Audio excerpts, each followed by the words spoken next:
Hello everyone. चलिए continue करते हैं with the next topic of chapter number 5। Chapter 5 में अभी तक हमने डिस्कस किया था डिटेल्स ऑफ असर्शंस को and audit of share capital and reserve and surplus. जो हमारा इस सेशन का टॉपिक है that is audit of borrowings. Audit of borrowings means एक लाइबिलिटी जो एक एंटिटी ने फंड्स रेज किए हैं from any bank, financial institution, directors, members, other persons, तो उन सब की एग्जामिनेशन अब हमें कवर अप करनी है। वो लोन शॉर्ट टर्म बेसिस पर हो सकते हैं, लॉन्ग टर्म बेसिस के ऊपर हो सकते हैं। तो इसमें हमें किन किन असर्शंस पर काम करना है? एग्जिस्टेंस पर, वैल्यूएशन पर, कंप्लीटनेस पर, प्रेजेंटेशन एंड डिस्क्लोजर पर। चार मेजर असर्शंस के ऊपर हमें अपनी वर्किंग करनी है। सबसे पहले बात करते हैं एग्जिस्टेंस की। As a auditor we need to ensure all borrowings means whether they are short term or they are long term, whether the borrowings are from any banks or financial institutions or directors or any other corporate entity or other person, holding company, subsidiary company, किसी से भी कोई भी loan लिया गया है, क्या उन पर्सन के वैलिड क्लेम है या नहीं है? ऐसा तो नहीं एक फिक्शिशियस लोन की एंट्री डाल रखी है जबकि उस कंसर्न पर्सन का कोई valid claim against the company exist ही नहीं करता। तो ensure that all borrowings on the balance sheet represent valid claims by the lenders. Thereafter, we need to check whether all borrowings are accounted for in the books of account, that is completeness. All borrowings have been accounted for in the books of company. Third one, valuation. Ensure all borrowings liabilities they are recorded in the books of account at the correct amount. तो correct amount की verification. And fourth आ जाएगा presentation and disclosure, that all the borrowings have been presented, classified and disclosed in the balance sheet as per the requirements of applicable financial reporting framework, that is maybe accounting standard, maybe Ind AS or schedule 3 as the case may be. So as a auditor हमें जो चीजें check करनी है, number 1 existence, क्या lenders के valid claims हैं उन borrowings पर, लाइबिलिटीज पर जो क्लाइंट ने अपनी बैलेंस शीट का पार्ट बनाया है जिन्हें।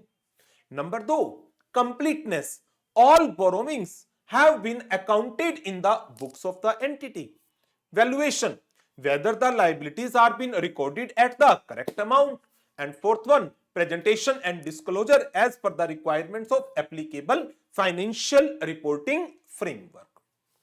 Now, एक एक करके अब इन चारों assertions की पॉइंट्स को स्टडी करते हैं।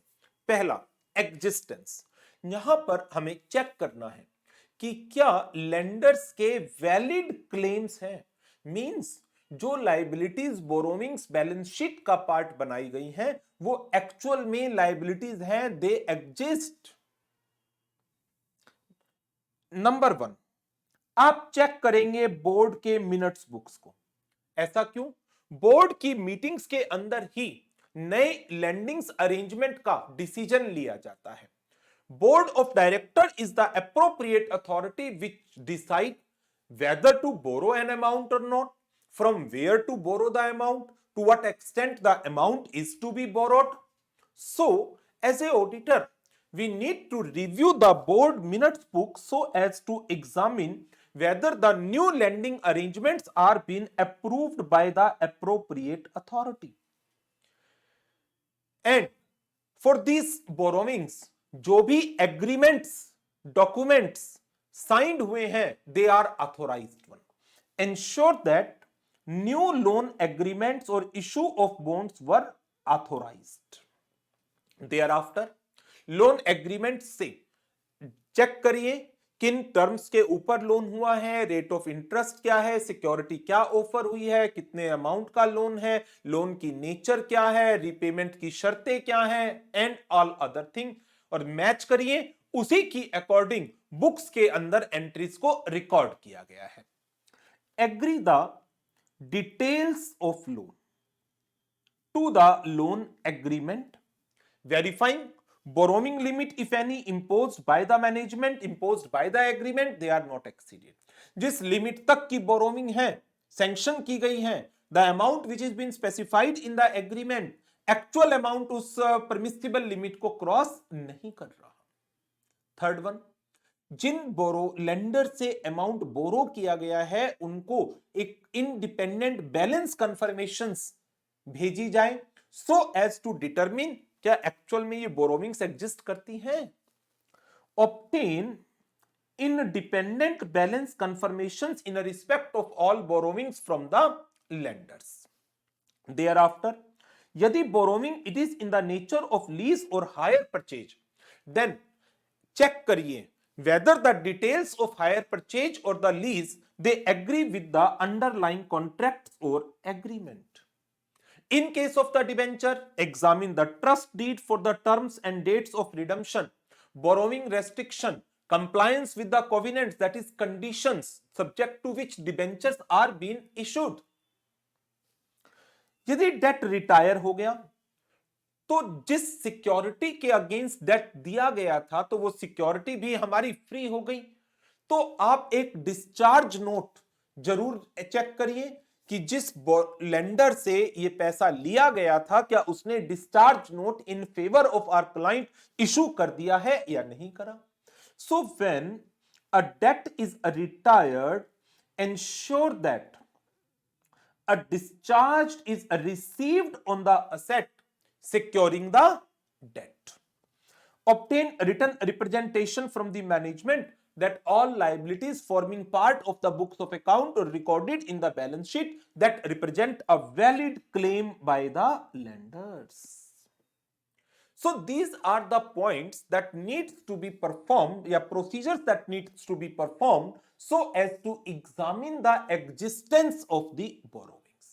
जिसमें फर्स्ट पॉइंट ऑथोराइजेशन से रिलेटेड है,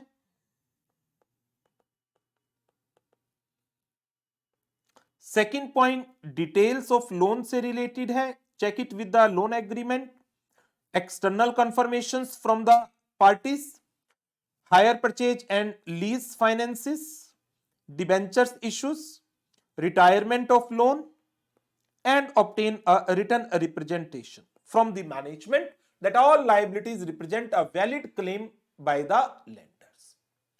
So 7 points हैं, कीवर्ड्स याद करिएगा एंड कीवर्ड्स को प्रॉपर तरीके से सेंटेंसेस में फ्रेम करिएगा।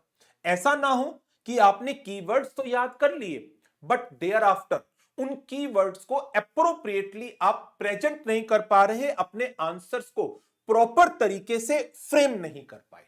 तो यदि यह गलती हो गई तो उन कीवर्ड्स के भी आपको एप्रोप्रिएट मार्क्स अवार्ड नहीं होंगे। तो इस चीज का आपको ध्यान रखना है, कीवर्ड्स आपके आंसर्स का पार्ट बनने चाहिए and these keywords are to be used in the sentences in an appropriate manner. Now अब इसमें जो एग्जिस्टेंस के लिए एक हमारा प्रोसीजर था, that is obtain independent balance confirmations in respect of all borrowings। तो इन एक्सटर्नल कंफर्मेशंस के ऊपर छोटा सा एक नोट भी आ सकता है 3 नंबर के लिए कि बोरोविंग्स की एग्जिस्टेंस को चेक करने के लिए one of the designed audit procedure is to obtain the independent balance confirmations from the lenders। तो इसके लिए आपसे पूछा जा सकता है in relation to that what should be the special considerations. Roll out and obtain independent balance confirmation in respect of all the borrowings from the lender। roll out and obtain independent balance confirmation in respect of all borrowings from the lender and perform the following. Number 1, ascertain that confirmation ask for all the information जिसे आप test करना चाहते हैं। आप rate of interest को check करना चाहते हो, आप रिपेमेंट टर्म को चेक करना चाहते हो, आप अमाउंट ऑफ लोन को चेक करना चाहते हो, आप नेचर ऑफ सिक्योरिटी को चेक करना चाहते हो। जो चीज आप चेक करना चाहते हैं that should be clearly stated in that confirmation request. So ascertain that confirmation asks for all the information that is likely to be relevant to test the debt and related interest balances, like interest rate, due date, collateral security, security interest. So the information you need to examine must be covered in the confirmation request. In case of any non-reply, send reminders. Send the reminders for the non-replies. And third one, comparison. Compare the balances as per the confirmations obtained to the books of account. और यदि हमारे client की books में balance था 10 करोड़ 90 लाख और third party ने जिससे हमने कंफर्मेशन मांगी लेंडर ने उसने कहा 12 करोड़ 70 लाख, तो जो बीच का ये डिफरेंस है उसकी रिकंसिलिएशन।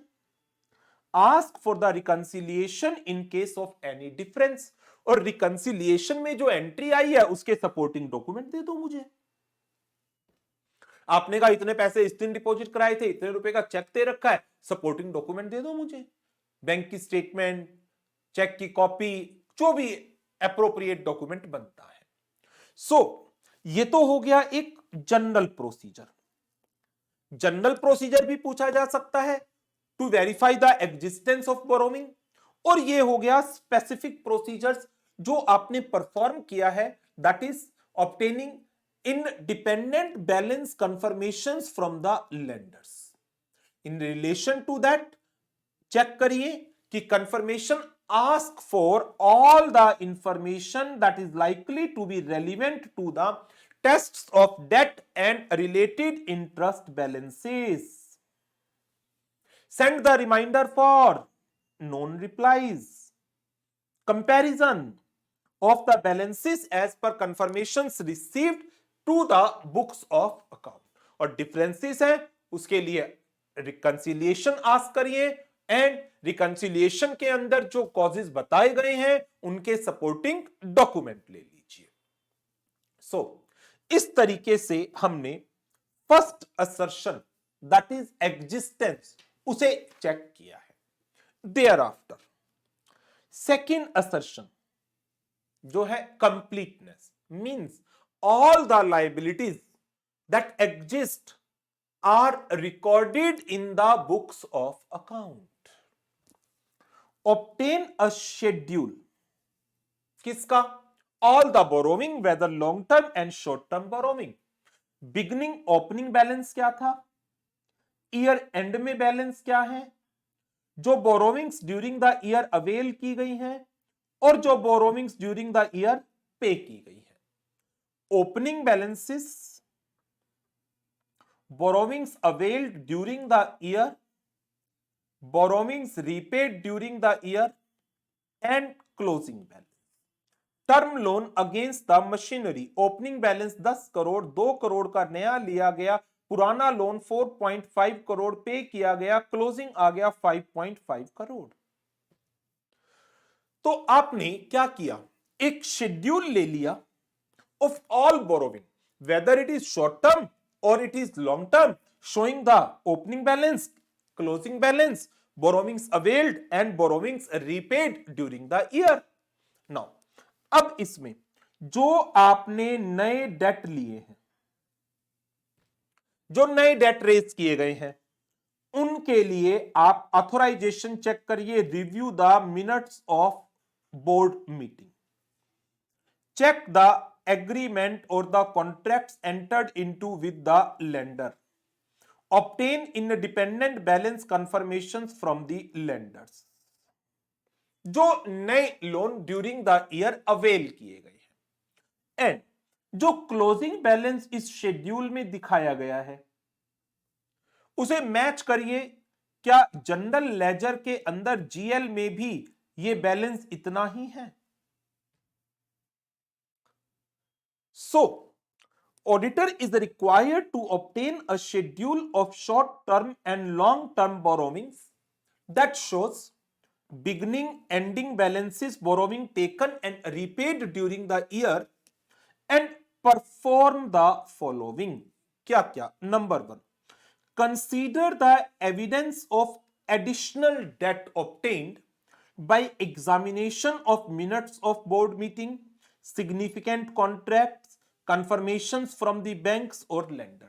यही पॉइंट अभी हमने एग्जिस्टेंस के रिलेशन में भी पढ़े थे। बोर्ड मीटिंग्स, लोन एग्रीमेंट से डिटेल स्टडी करिए एंड इंडिपेंडेंट कंफर्मेशन लीजिए। Thereafter trace the closing balances as per schedules to the general ledger. So ये दो मेन पॉइंट हैं हमारे that we need to examine in relation to this verification. So completeness के relation में we need to obtain a schedule और उस schedule के अंदर हमें opening balance, closing balance, loans availed and loans repaid उसकी पूरी डिटेल चाहिए। ईयर एंड बैलेंसेस को मैच करिए with the balances in the general ledger. जो loan during the year avail किए गए हैं उनको, उनके एग्रीमेंट्स को, उनके लिए बैलेंस कंफर्मेशंस, उनके लिए external confirmations in relation to terms and conditions and board of directors की मिनट बुक्स के थ्रू ऑथोराइजेशन को चेक करिए। Review the subsequent transactions after end of reporting period. जो बैलेंस ईयर एंड में exist करती है, लायबिलिटीज एग्जिस्ट करती है, तो आप इनकी पेमेंट करेंगे कब? After year and. दो पॉइंट ध्यान रखिएगा। आप ईयर एंड के बाद कोई पेमेंट कर रहे हैं तो इसका मतलब ईयर एंड पर वो लायबिलिटी एग्जिस्ट कर रही होगी। ठीक है, ईयर एंड पर जो लायबिलिटी एग्जिस्ट कर रही होती है उनकी पेमेंट ईयर एंड के बाद करोगे। यही है ना कि यदि 31 मार्च को आपने किसी के 10 लाख रुपीस देने हैं, so that amount will be paid in the month of April में देयर आफ्टर। तो आपने मान लीजिए 9 लाख रुपीस पे किए हैं एक्स को, तो इसका मतलब 31 मार्च को 9 लाख रुपीस का एक आउटस्टैंडिंग बैलेंस मिस्टर एक्स का होना चाहिए था। 31 मार्च को मिस्टर वाई के आउटस्टैंडिंग बैलेंस में 10 लाख रुपए हैं। इसका मतलब आप इस अमाउंट को after the year and repay करोगे। तो जो बैलेंस आपने बैलेंस शीट में दिखाया उसकी repayment after year end check करिए और जो ईयर एंड के बाद रीपेमेंट हुई है उनकी रिकॉर्डिंग बैलेंस शीट पर चेक करिए। Review the subsequent transactions after the end of reporting period so as to determine कहीं पर कोई अनरिकॉर्डेड लायबिलिटी तो एग्जिस्ट नहीं करती। आपने 9 लाख रुपए दिए मिस्टर एक्स को, तो 9 लाख रुपए आपने अप्रैल में दिए, अप्रैल में आपने लायबिलिटी रिकॉग्नाइज नहीं करी, पेमेंट करी है सीधी, तो इसका मतलब 31 मार्च को ये लायबिलिटी आउटस्टैंडिंग थी, तो बुक्स में होनी चाहिए। तो अनरिकॉर्डेड लायबिलिटीज को चेक करने के लिए सब्सिक्वेंट ट्रेसिंग करनी चाहिए एंड जो अमाउंट आप पे कर रहे हैं उन लायबिलिटीज का जो 31 मार्च को दिखा रखी थी, मान लो आपने यहां पर दिखाई 11 पेमेंट 11 लाख और बैलेंस शीट में था 10 लाख, आप क्वेश्चन नहीं रेज करोगे कि बैलेंस शीट में 10 लाख दिखा रखे हैं, पेमेंट 11 लाख की कर रहे हो, 1 लाख किस चीज के? क्या 1 महीने का ब्याज हो गया 1 लाख रुपए? It is not so. तो इसका मतलब लायबिलिटी गलत रिकॉर्डेड है। Transactions whether they are recorded at correct amount and in correct period. तो इस तरीके से हमें कंप्लीटनेस की असर्शंस को चेक करना होगा। एक चीज का ध्यान रखिएगा, इस चैप्टर के अंदर most of the financial statement items के अंदर हमें इसी तरह के प्रोसीजरल एस्पेक्ट्स को पढ़ना है। बट ये जब प्रोसीजर्स पढ़ेंगे लगभग सेम प्रोसीजर्स आपको अलग अलग जगह पर लिखे मिलेंगे और ओवरलैपिंग के पूरे पूरे चांसेस है।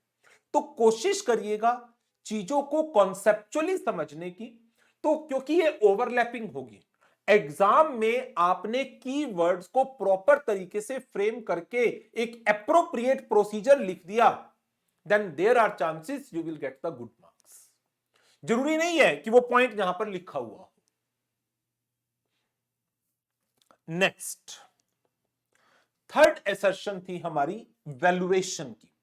वैल्यूएशन की असर्शन क्या कहती है?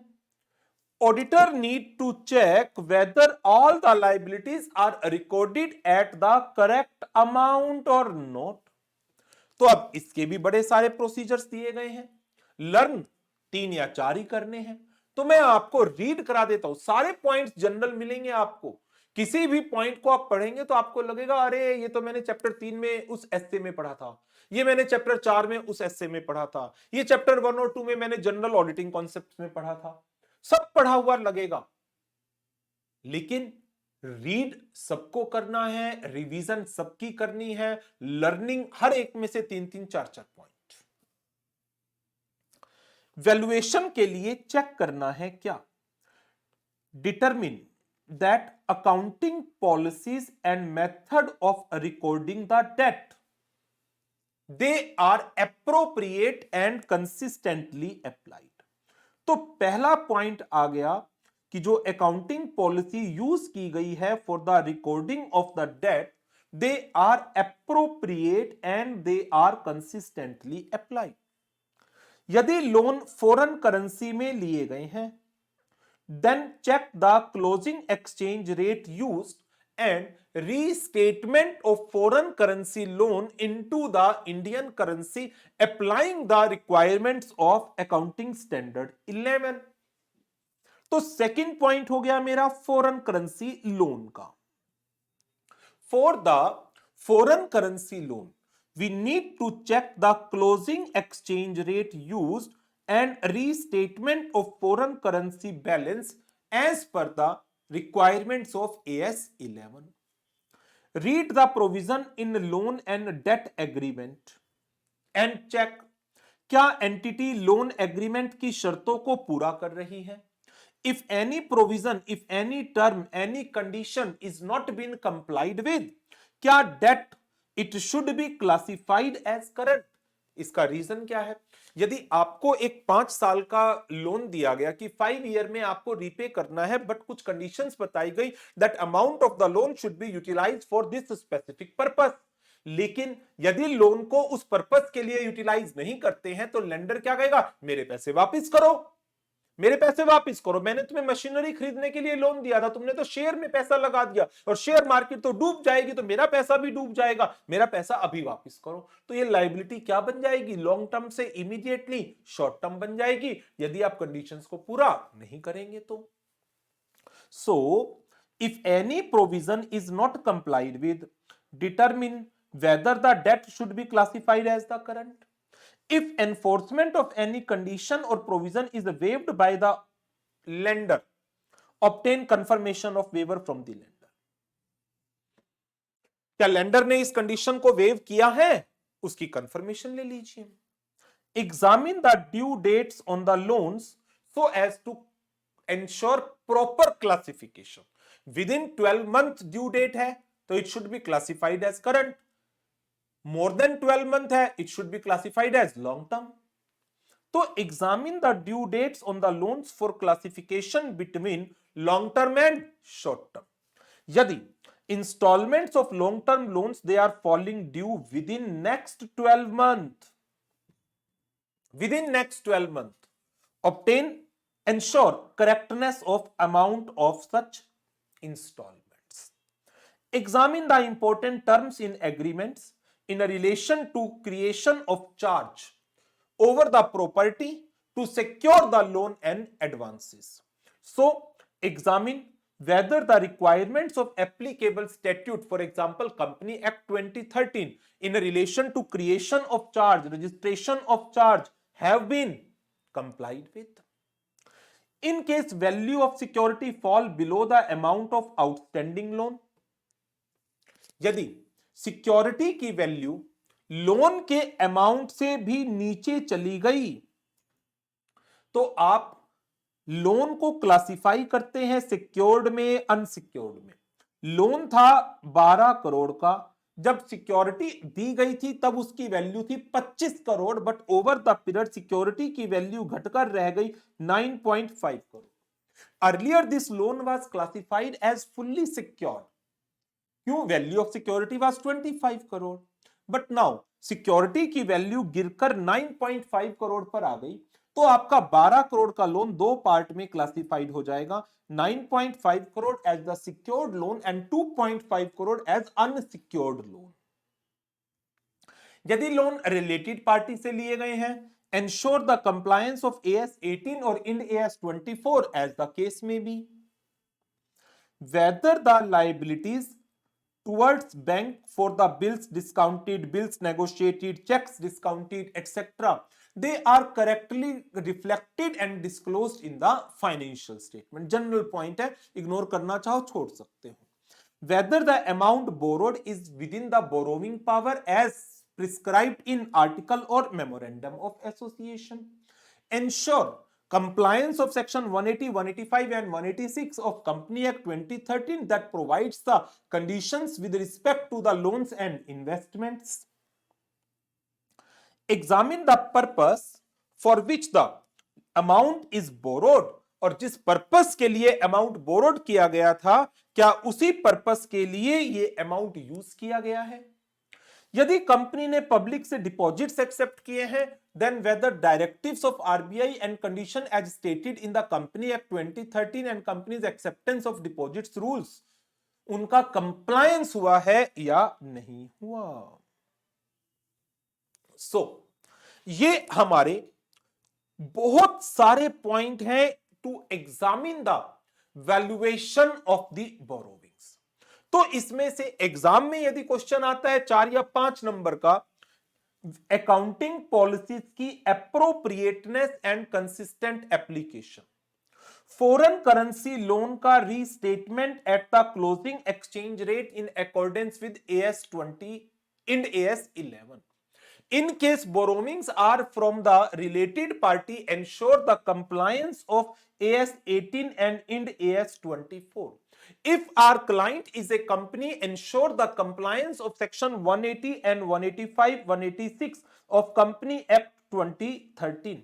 Examine the due dates of the loan so as to ensure appropriate classification into short term and long term. Examine whether the terms in the agreement relating to creation of charge and registration of charge has been complied with. Examine whether the purpose for which the loan has been availed, whether the amount of loan has been utilized for that particular purpose. In case deposits are being accepted by the company, whether the directives of the RBI are being complied with or not. ये हमारे audit procedures हैं in relation to valuation of the borrowings. Next आगे बढ़ेंगे disclosure requirements के ऊपर।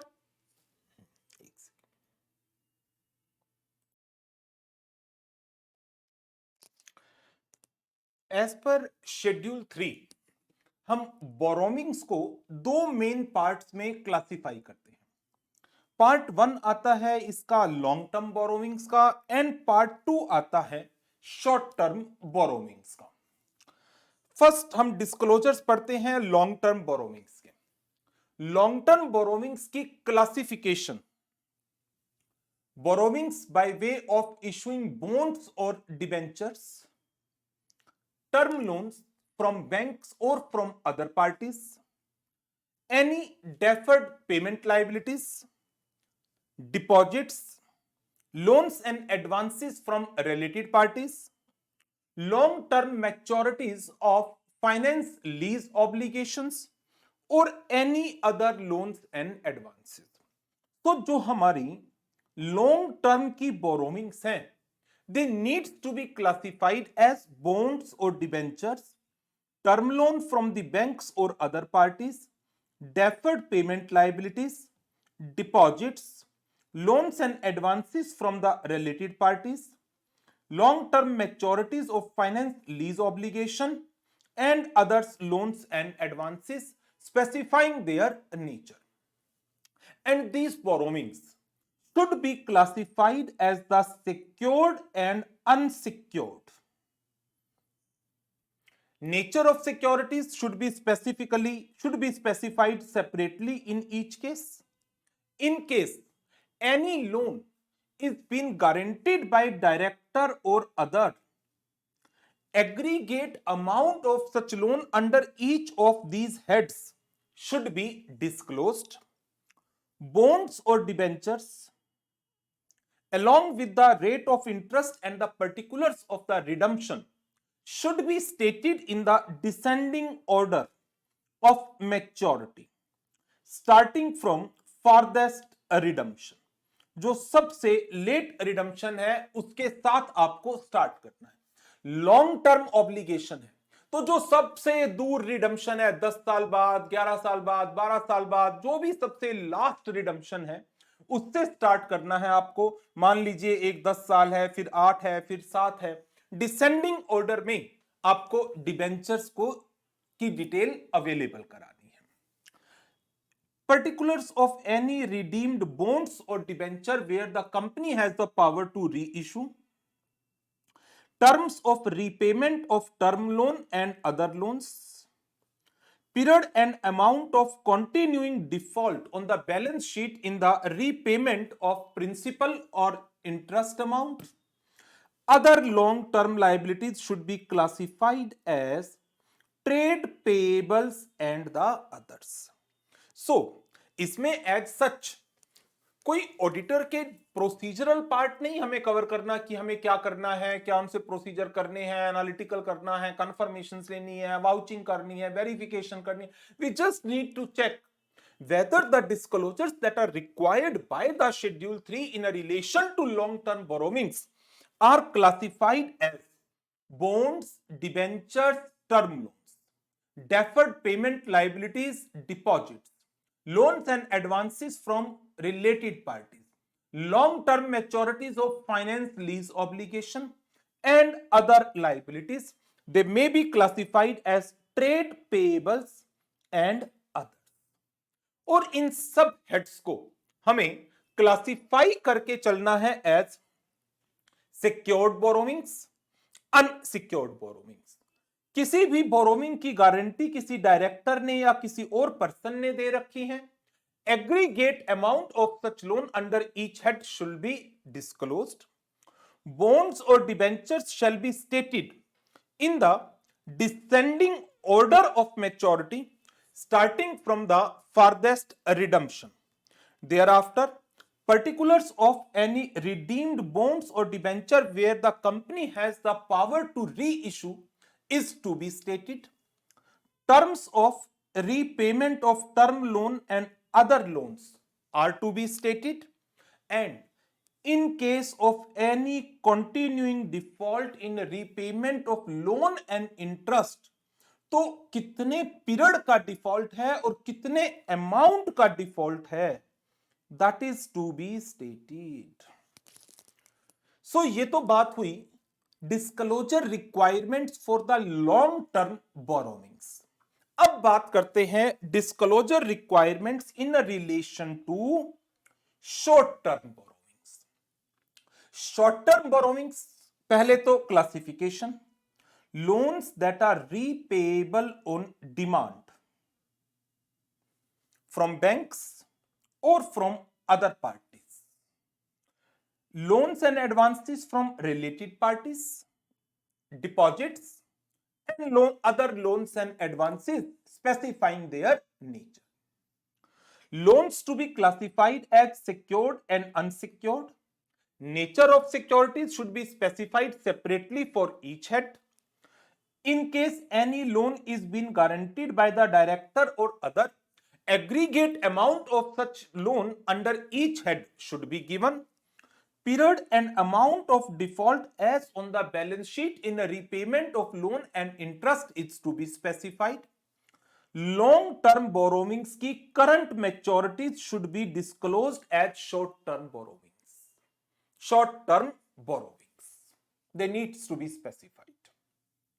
So इस तरह से डिस्क्लोजर रिक्वायरमेंट्स रेज की गई हैं for long term and the short term borrowings.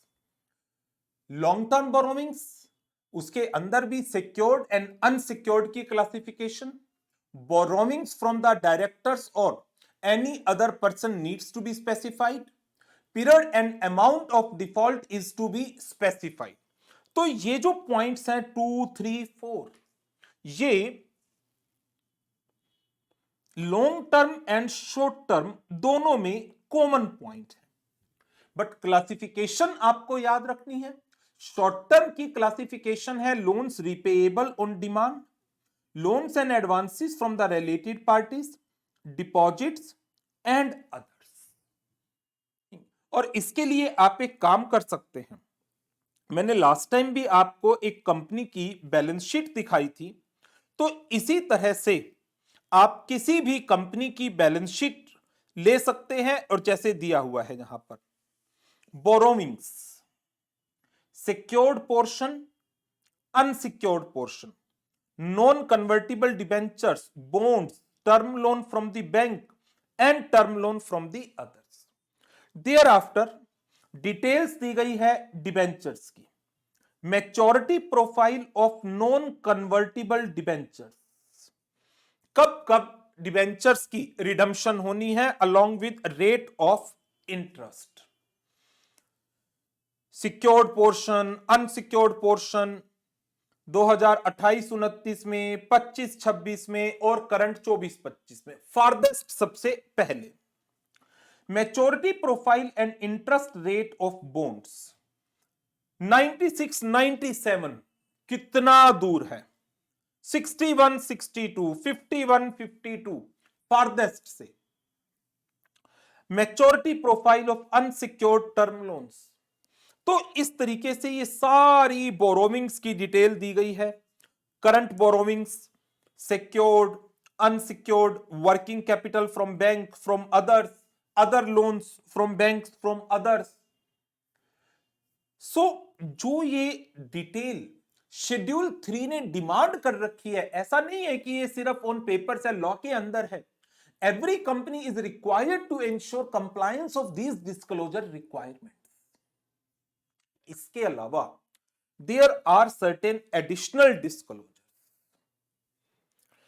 यदि कंपनी ने बैंक या फाइनेंशियल इंस्टीट्यूशन से on the basis of security of the current assets borrowings ले रखी हैं करंट असेट्स के against, like inventory, like debtor, तो बैंक के पास इन कंपनी की क्वार्टरली रिटर्न जाती है जिसमें ये बताते हैं इस पर्टिकुलर क्वार्टर के एंड पर हमारी इन्वेंट्री इतनी है, हमारे डेटर्स इतने हैं, on the basis of which bank drawing power calculate करता है, डीपी कैलकुलेट करता है.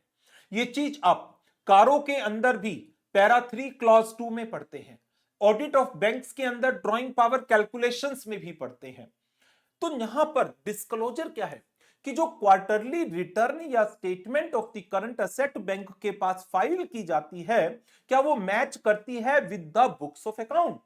जो स्टेटमेंट में आपने इन्वेंट्री की फिगर दी, करंट असेट्स की फिगर दी, करंट लायबिलिटीज की फिगर्स दी, वही फिगर बुक्स ऑफ अकाउंट से भी मैच करती है. नहीं करती, then a summary of the reconciliation और रिकंसिलिएशन की आइटम्स के reasons, they are to be adequately disclosed. ये काम तो किसको करना होता है? कंपनी की मैनेजमेंट को. Disclosures are to be given by the management. इनके ऊपर पैरा 3 ध्यान रखिएगा, क्लॉज 2 ऑफ कारो 2020 रिपोर्टिंग के चैप्टर में, चैप्टर नंबर 8 के अंदर पैरा 3 क्लॉज 2 के अंदर ये रिपोर्टिंग रिक्वायरमेंट आती है कि whether the values of inventories current assets the as per the statement submitted to the bank agree with the books of account, if not explain. willful defaulter, क्या company को willful defaulter declare किया गया है by any bank or financial institution or any other lender? if yes, date of declaration as willful defaulter and the detail of default जिसके basis पर bank ने या financial institution ने या एनी अदर लेंडर ने इसे विलफुल डिफॉल्टर डिक्लेयर किया, यही रिपोर्टिंग कारों के अंदर भी आती है बोरोविंग्स के में।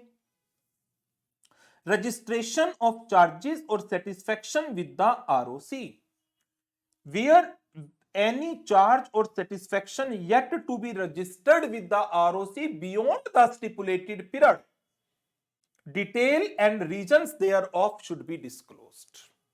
इसकी डिटेल, इसके रीजंस हमें डिस्क्लोज करने हैं। why the registration of charge has not yet been done, why the satisfaction if it occur has not been submitted to registered with the ROC. Utilisation of borrowed amount, share premium, ये मैं already आपके साथ जब हमने audit of share capital पढ़ा था उसके अंदर हमने कवर अप कर लिया था ये वाला टॉपिक।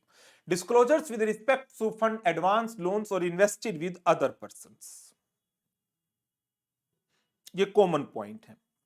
यदि कंपनी ने बोरोविंग्स के अमाउंट को यूज नहीं किया, borrowings that are been raised from the bank, financial institution that are been raised for some specific purpose, then disclose करिए whether it has been utilised for some other purpose और they are remaining idol.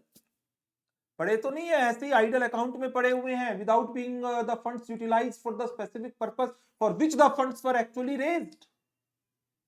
So borrowings के case में number 1, सबसे पहले आप existence की assertion को check करने के लिए कुछ प्रोसीजर्स परफॉर्म करते हैं।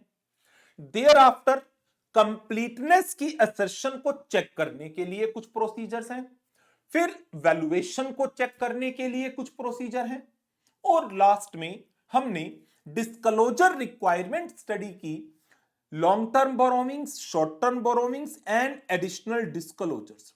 एडिशनल डिस्क्लोजर्स के अंदर हमारे पास जो पॉइंट आ जाते हैं, submission of quarterly statement with the bank और financial institution where the borrowings are made against the security of current assets. दूसरा पॉइंट हमने पढ़ा विलफुल डिफॉल्टर का। तीसरा पॉइंट हमने पढ़ा रजिस्ट्रेशन और satisfaction of charge with the ROC. Fourth point utilisation of borrowed fund जो ऑलरेडी इक्विटी कैपिटल में हम पढ़ चुके हैं, and last utilisation of funds raised through the borrowings. So ये हमारा टॉपिक था as to the audit of borrowings.